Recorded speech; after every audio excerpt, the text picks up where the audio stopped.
What is up, guys? Delboy here. So finally we have some news on Dillian Whyte. He is going to be fighting Lucas Browne on the 24th of March at the O2 Arena. Dillian Whyte's WBC Silver Heavyweight title is going to be on the line, and I'm pleased that something has finally been finalised. I made a video yesterday actually about Dillian Whyte and saying that his career seems like it's stagnating. There's no real sort of progression. There's no real direction. And then the very next day, a really good fight gets announced for Dillian Whyte. What I'm trying to say is I'm going to take credit for this fight being made.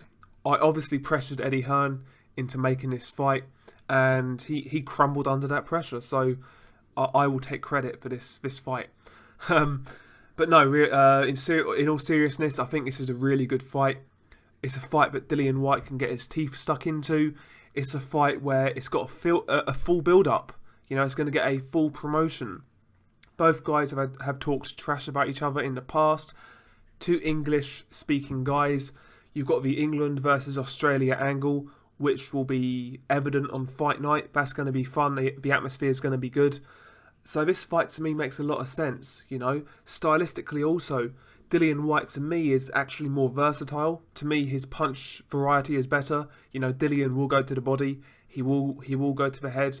He's got a nice uppercut on the inside. His inside game in general, in terms of the shots he throws, is pretty good.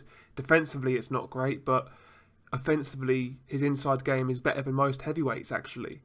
I feel Dillian is more versatile, but Lucas Browne has a lot more power. Both guys are open, both guys are vulnerable, and you know, both guys have seen the canvas in fights. Dillian's been knocked out against Anthony Joshua.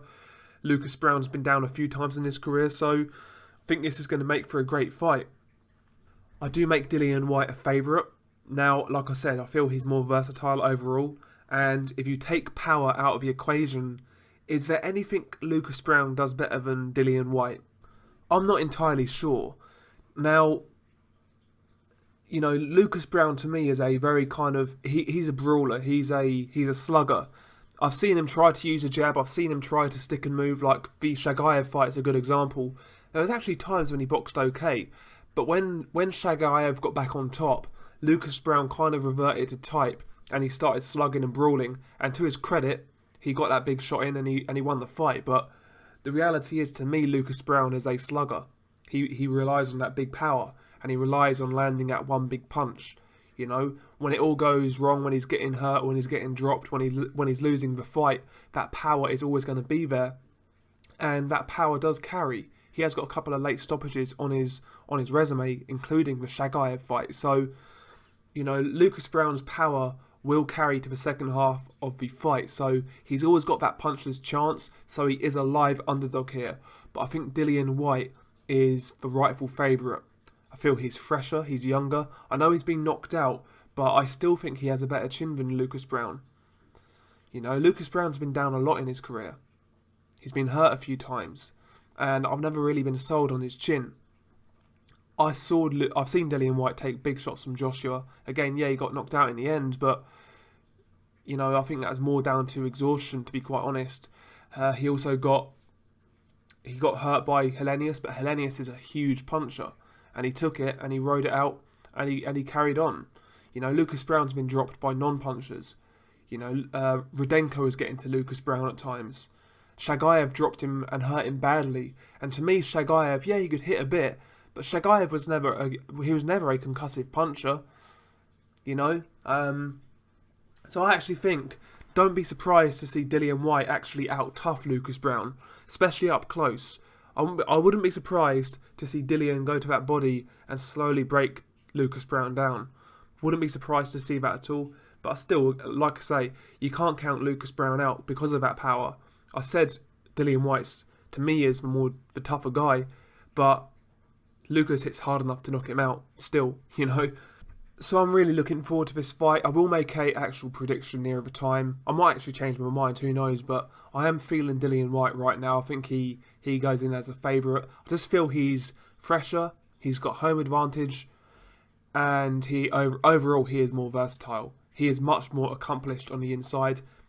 His although Dillian himself can be extremely sloppy and he can be guilty of swinging wildly, to me still his punch variation is still better. You see Dillian try to throw uppercuts on the inside, hooks to the body, you know, the long right hand and things like that. You see Dillian Whyte try to vary his shots.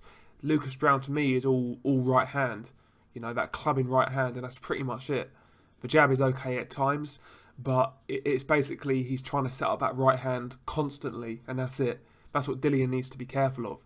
If Dillian could somehow take that right hand away completely, it's an easy fight, but I don't think Dillian is defensively skilled enough to do that, so he's always going to be in danger, but he is still, to me, the better fighter overall. But it's just whether Dillian, A, walks into a big shot, and B, how he takes it.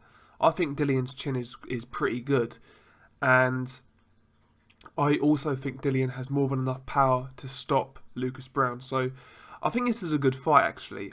I'm looking forward to it. It should be fireworks, as I said earlier in my previous video about Dillian Whyte.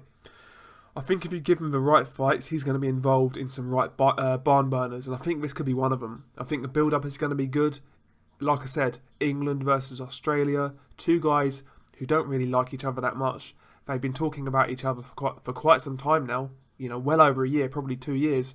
So it's a very good fight, and Dillian's a favourite to me, but Lucas Browne is more than a live underdog. What do you guys think? How do you see it going? And yeah, tell me your thoughts. Peace.